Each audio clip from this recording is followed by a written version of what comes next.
The fourth wall is, of course, the perspective from which the audience witnesses a movie unfold, and as per typical filmmaking convention, the actors don't draw attention to this invisible line or make any attempt to interact with the audience. But of course, some movies, especially comedies, do indeed make an active effort to break the fourth wall and address viewers, be it by way of a wink-wink, nudge-nudge gag, or straight up directly speaking to them as though it were a one-on-one conversation. Like this. Hey, how you doing? Man, you're looking great. You've been working out? I have. I don't know if you noticed, but yeah, really bulking up. You know what the secret is? Eggs. Just shove them right up your butthole. Anyway, fourth wall breaks are generally played for laughs, yes, but every so often it can actually have a significant impact on the plot, or better yet, drastically affect the fates of the movie's characters. So with that in mind, I'm Will for Whatculture, and here are 10 movie characters destroyed by the fourth wall.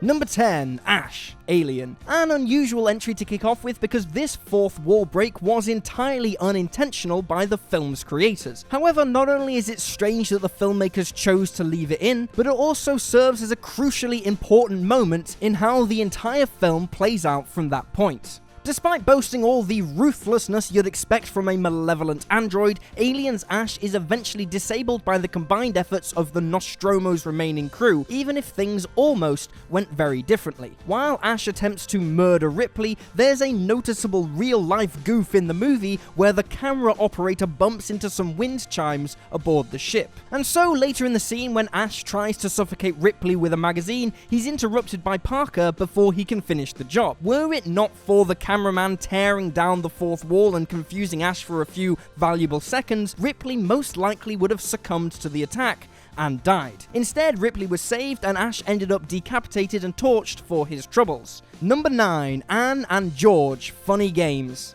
Both the original and the Hollywood remake of Funny Games feature one of the most jarring and controversial fourth wall breaks in cinematic history. The films revolve around a pair of home invaders who take a family hostage in their cabin. At one point, captive Anne notices that Paul has left his shotgun unguarded, after which she grabs it and murders Peter. Bizarrely, this simply prompts Paul to grab a nearby remote control and literally rewind the movie. This time, when Anne reaches for the shotgun, he grabs it and stops her attempt dead in its tracks. Ultimately, this meta flourish condemns not only Anne to her eventual fate of being drowned in the ocean in the film's final scene, but also her husband George, who was killed moments earlier. Brutal. Number 8, Arthur, Monty Python and the Holy Grail. In a slightly less depressing example of the fourth wall wrecking some characters, we have Monty Python and the Holy Grail, which offers up a thoroughly silly rendition of the Arthurian legend. The film ends with King Arthur preparing to wage an all-out war against the French army, only for some modern-day police officers to interrupt the scene and arrest Arthur for the death of a historian earlier in the film.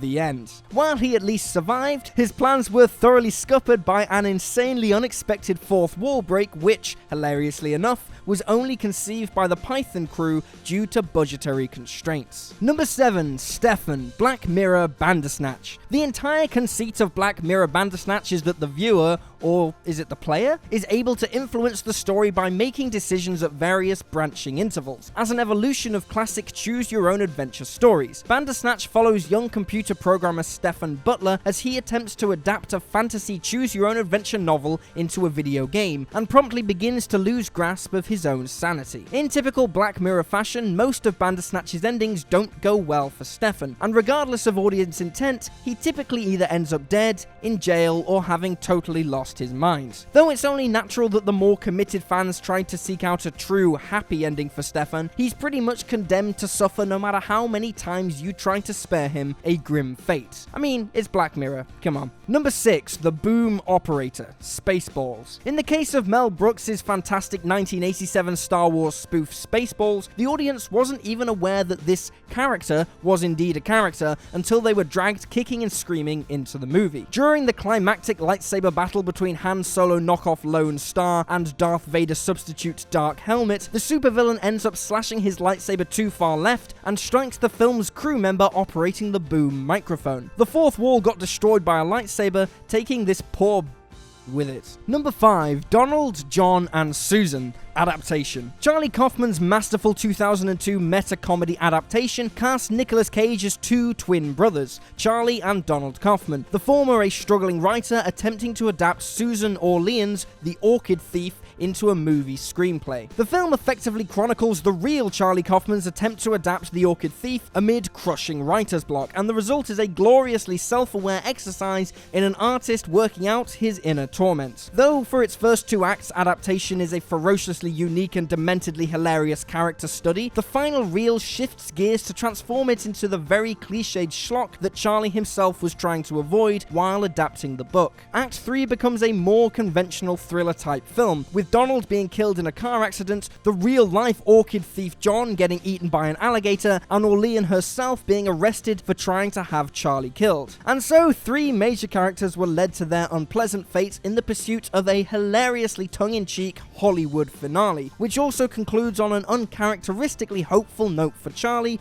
who finally conquered his writer's block. Number 4, The Vivaldi Gunman, Last Action Hero. Last Action Hero is probably the most underappreciated film in Arnold Schwarzenegger's entire filmography, and honestly, one of the greatest unsung action comedy films of all time. Arnie plays Jack Slater, the protagonist of an action movie franchise who eventually comes to learn that he's a fictional character after one of his biggest fans, Danny, is transported into his movie world thanks to a magical cinema ticket. At this point, we get to see a dumbfounded Danny hanging out in the back of Slater's car while he tackles his latest fleet of goons. This leads to the gloriously over-the-top sequence where Slater, while driving a car with no hands, shoots a pursuing gunman, sending him implausibly flying into a conveniently placed ice cream truck, which then explodes. The exploding ice cream truck then catapults a freaking ice cream, cone and all, into the head of another thug, killing him instantly. And the best part, Arnie then quips the immortal "iced that guy" Kona phrase. In the service of lampooning over-the-top 90s action flicks, we got one of the greatest and absolutely the most ridiculous kills in Arnie's entire filmography. Number 3, Elena Sanchez, Savages. If every other movie on this list pulled an entertaining fourth wall breaking trick out of the bag, Oliver Stone's 2012 crime thriller Savages went totally the opposite way. At the end of the movie, Sean, Ben, and Ophelia appear to die in a drug-induced suicide pact, while villainous cartel leader Elena Sanchez is shot dead by her turncoat enforcer. But quite infuriatingly, the movie then reveals this all to be Ophelia's imagination, after which it rewinds itself several minutes, giving the principal characters a second chance at playing things out. And this time, not only do the heroes survive, but Eleanor also lives, only to be arrested and imprisoned for 30 years, more or less the rest of her natural life. For a criminal of Eleanor's repute, it's pretty clear she would have rather taken death than imprisonment, especially as the ending implies that the new cartel is created by the man who would have killed her. Eleanor was effectively damned either way, but her ultimate fate was a good deal more punishing than the quick death depicted in Ophelia's vision. Number 2, Barakapool, Deadpool 2. The Deadpool movies, of course, pride themselves on peeling back the fourth wall at every errant opportunity, and this was elevated to a level of mastery in Deadpool 2's legendary mid-credits scenes. Deadpool borrows Cable's newly repaired time travel trinket to go back in time and fix the timeline. This involves him saving his fiancée Vanessa and X-Force member Peter, and quite brilliantly, revisiting the events of the much-loathed movie X-Men Origins Wolverine, where he murders the code Barakapool version of himself.